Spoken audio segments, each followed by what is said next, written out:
Dans cette partie, je vous propose de commencer la texture de notre personnage. Donc dans la partie précédente, on avait vu comment on allait switcher de Photoshop vers Blender. Là, je vous propose donc de voir le début de notre texture. Donc on va travailler d'abord sur les parties, par exemple comme le pantalon, les chaussures, le t-shirt. Je pense qu'on va commencer par le t-shirt et on fera les parties qui possèdent de la peau un peu plus tard. Donc dans un premier temps, au niveau du t-shirt, donc j'ai réexporté toutes mes maps, donc normal et baking et UV, à 2048 de pixels, c'est-à-dire à cet endroit-là quand on crée une nouvelle image. Donc je vais passer dans Photoshop, donc je vais prendre mes UV et les replacer à cet endroit-là. Je vais mettre un calque dessous que je vais appeler fond, de couleur blanche. Voilà. Et là, je vais aller donc sur le site CG Texture, sur lequel on retrouve plein, donc vous voyez, de textures. Donc si on va sur Fabric, on aura en fait des textures de, par exemple si on va sur Plain Fabric, vous voyez qu'on a différentes textures qui vont nous permettre donc de aisément travailler avec des textures. Par exemple, on peut sélectionner celle-ci ou différentes textures pour pouvoir donc justement chercher une texture dans notre cas pour notre t-shirt. Donc ce que je vous propose, c'est de chercher une texture pour notre t-shirt. Donc il en existe énormément sur ce site. Là, je suis rentré dans la partie tile. Tile, ça veut dire donc que la texture peut être tilée, c'est-à-dire donc il y a la possibilité de la mettre sans qu'on voit les coutures sur les bords de la texture. Donc moi, je vous propose de prendre une texture, par exemple celle-ci me semble intéressante, donc on la charge.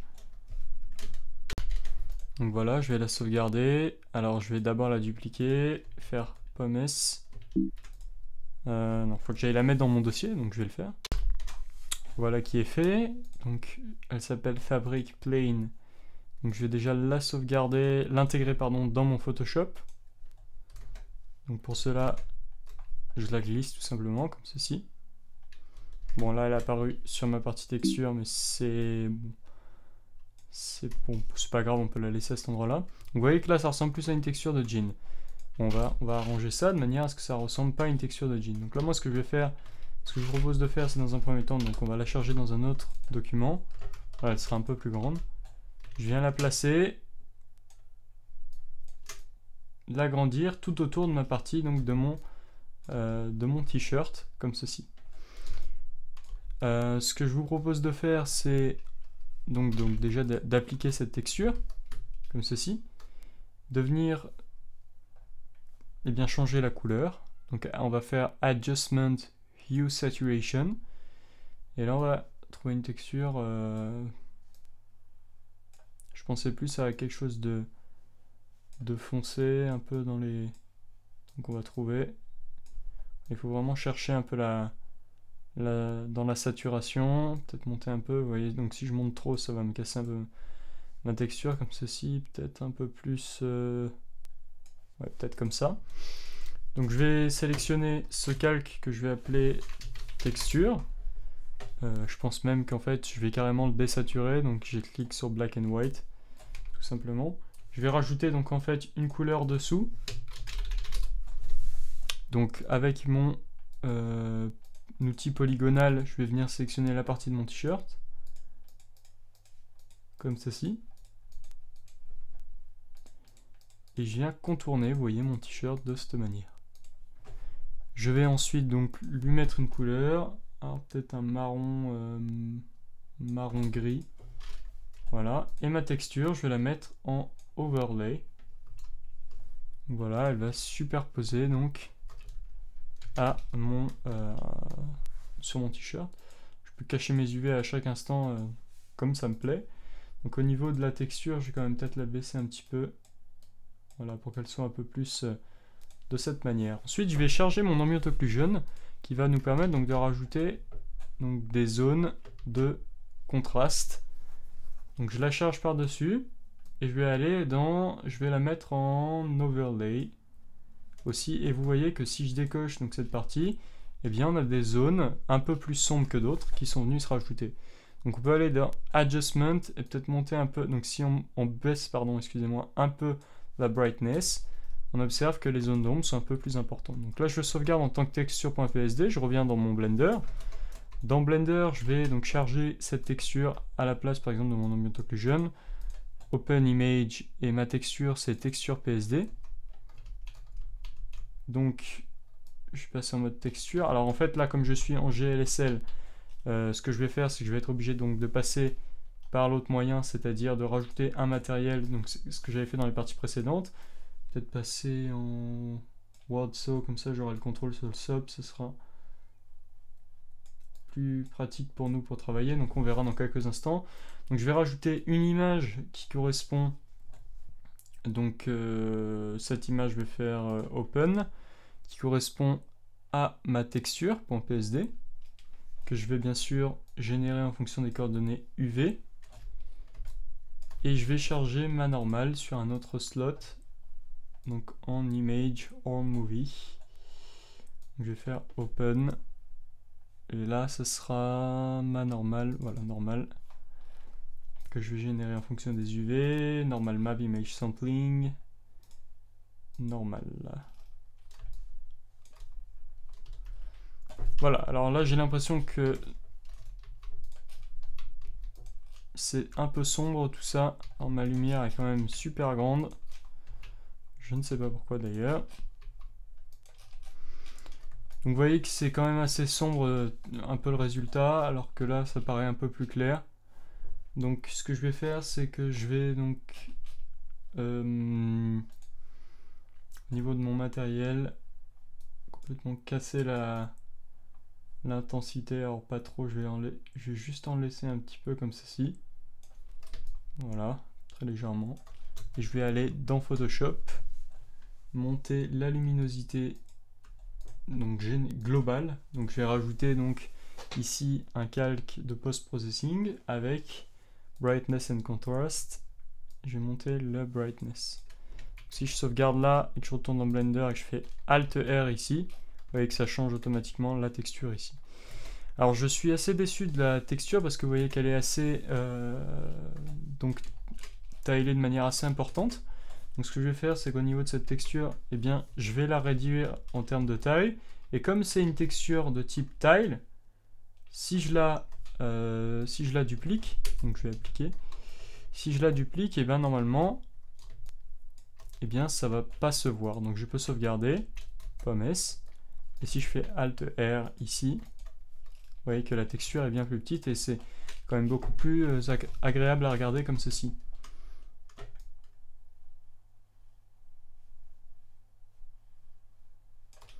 Voilà. Alors ensuite, une technique qu'on utilise souvent en texturing de personnages, c'est donc rajouter donc un nouveau calque dans lequel on va mettre un gris à 50%. Voilà. En overlay. Non, multiply, on va le mettre cette fois-ci. Et normalement, ça va nous accentuer certaines zones. Alors, si je baisse l'intensité un petit peu de ce gris, par exemple je vais le mettre à 50, ça va nous aider à ressortir un peu plus les parties d'ombre. Alors ce que je vais faire aussi, c'est charger ma normal map par-dessus tout. Donc je vais la mettre oui, à cet endroit là, je pense que c'est bon. Je vais la désaturer, c'est-à-dire la refaire passer en noir et blanc, et je vais la mettre en overlay, je pense que ça va passer. Et vous voyez que là on a nos détails qui sont venus se rajouter sur notre texture pour les accentuer un peu plus. Donc si je recharge ma texture ici et que je regarde mon t-shirt, donc j'ai fait un Alt R ici, j'aurais pas dû, voilà. Donc, ici je vais baisser mon spéculaire à nouveau. Et bien là on voit que nos plis sont venus se rajouter sur la texture. Donc je regarde par rapport à cette face, voilà, c'est ici que j'ai un peu ce marquage. Bon ouais, c'est pas bien grave. Donc vous voyez globalement que ça rend plutôt pas mal, hein, que c'est assez intéressant. Donc je vais monter un peu ma lumière légèrement comme ceci pour avoir plus de luminosité sur mon t-shirt. En tout cas ce qui est bien, c'est qu'on voit nos plis. Alors nos plis sont peut-être un peu trop marqués justement parce qu'on duplique la normal map. En quelque sorte c'est le double effet de la normal map. Donc je vais baisser un peu leur opacité. à ces plis. Donc peut-être à 30%, disons. Comme ceci, je sauvegarde, je vais retourner dans Blender, Alt R, et là voilà, nos plis sont beaucoup moins marqués, je trouve ça déjà beaucoup plus acceptable. Voilà.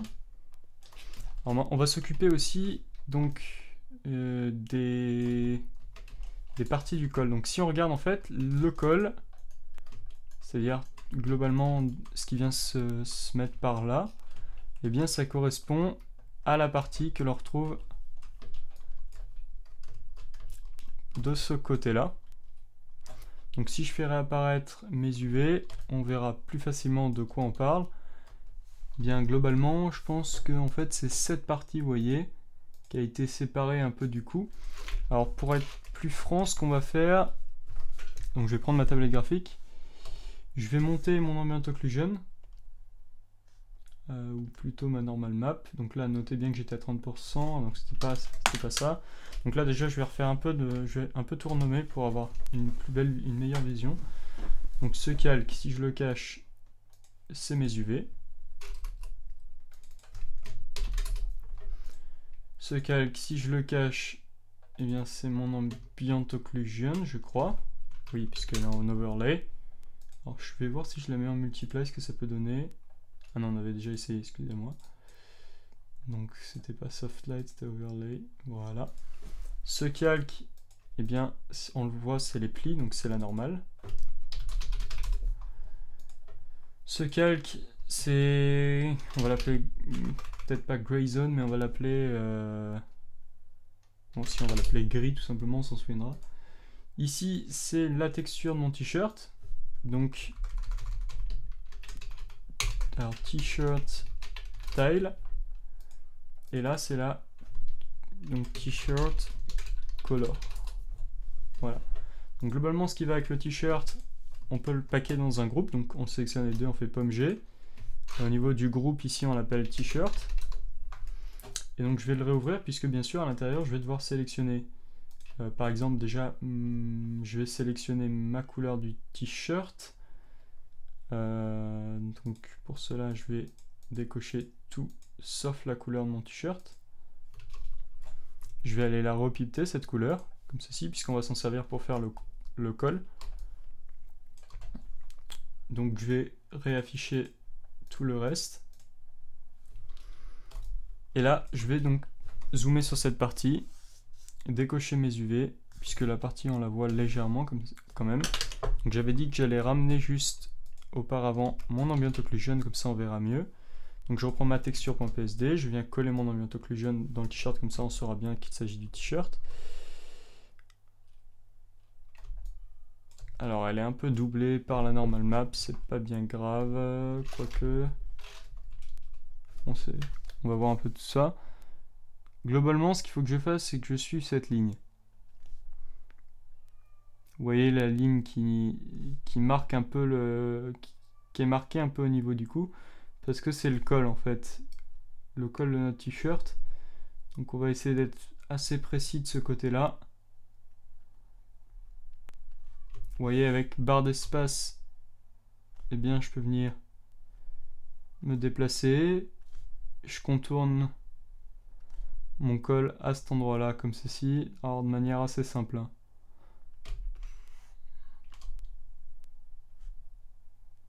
Voilà, alors les petits problèmes, on va venir les résoudre juste après avoir fermé notre partie.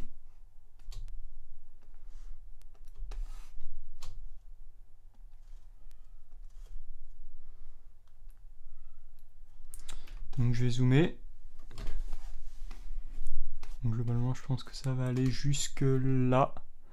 Donc là, on a une partie à rajouter. Donc j'appuie sur Shift pour rajouter ma sélection. Voilà. Et ensuite, le prochain problème, il était là. Voilà, pas par là, je crois. Ah, je sais plus. Je crois qu'il est plus là, le problème. Donc tant mieux. Donc je vais rajouter donc mon col sur main color. Pomme D pour désélectionner. Ah oui, voilà. En fait, là, on avait cette partie qui posait problème. Donc là, ce que je vais faire, c'est que je vais prendre ma gomme. Donc là, comme j'ai une tablette graphique, j'ai la gomme au bout de mon stylet. Voilà, donc si je sauvegarde, je fais pomme S et que je retourne dans Blender et que je fais Alt R, on voit bien que le col est venu se rajouter. Donc pour ce col, ce que je vais faire, c'est que je vais quand même, au niveau du tile ici, prendre une section de tile. Par exemple tout ça. Venir le mettre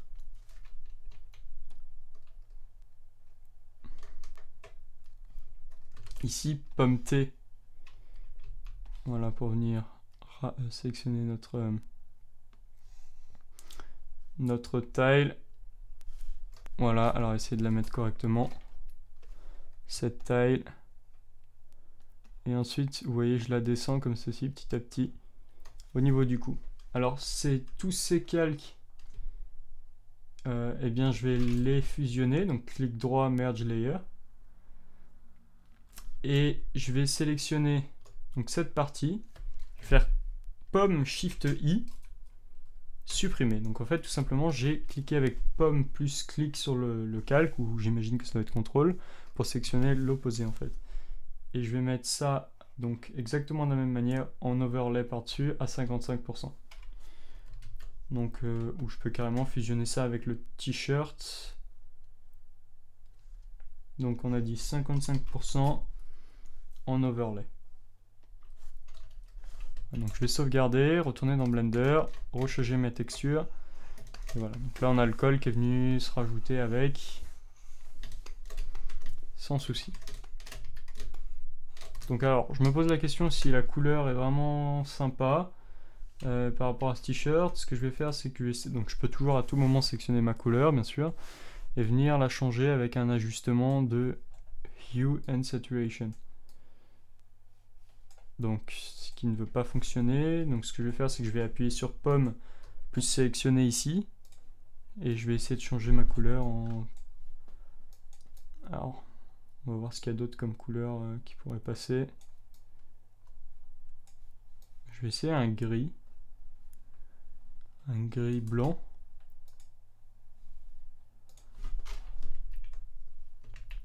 Je vais sauvegarder.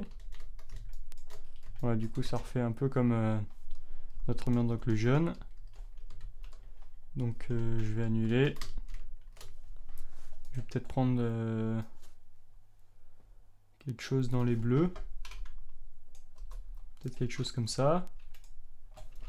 Donc je vais tester, pomme D, pomme S, je retourne dans Blender. Ouais, je pense que c'est déjà mieux comme ceci. Alors ici on a une coupe qui est venue mal se placer. Alors j'ai l'impression que c'est notre ambient occlusion que j'ai dû mal mettre mon ambient occlusion. J'ai dû la déplacer, je pense. Ah non, c'est bon, en fait, c'est juste les manches, pardon. Ce que je vais faire, c'est qu'au niveau de cette ambient occlusion, donc je vais regarder au niveau des UV déjà, vous voyez, en fait, c'est par là. Donc je vais faire un pomme T, clic droit, distort. Alors c'était pas sur cette partie, c'était sur l'ambient occlusion, donc là je suis obligé d'appliquer. L'ambient occlusion, non, je vais carrément même prendre mon smudge tool avec une brosse plus grande, donc là j'appuie sur clic droit pour obtenir une brosse plus grande. Et ici vous voyez, je vais rentrer au niveau des parties qui me dérangent sur les manches. Mon ambient occlusion, je vais la décaler tout simplement. Je vais faire pareil de l'autre côté, et ça devrait normalement nous aider à ne plus avoir ces lignes. Je vais le faire un petit peu en bas aussi. Je vais le faire de ce côté. Voilà. Je vais dézoomer, j'appuie sur pomme S ou CTRL S. Je décoche mes UV, je sauvegarde, je retourne dans Blender. Voilà. Ça les a déjà désaccentués un petit peu. Voilà. Donc si je me mets à ce niveau-là, voilà la première partie de notre phase de texturing au niveau du t-shirt. Donc je vous dis à bientôt dans la prochaine phase dans laquelle on fera certainement le pantalon. Ciao, ciao.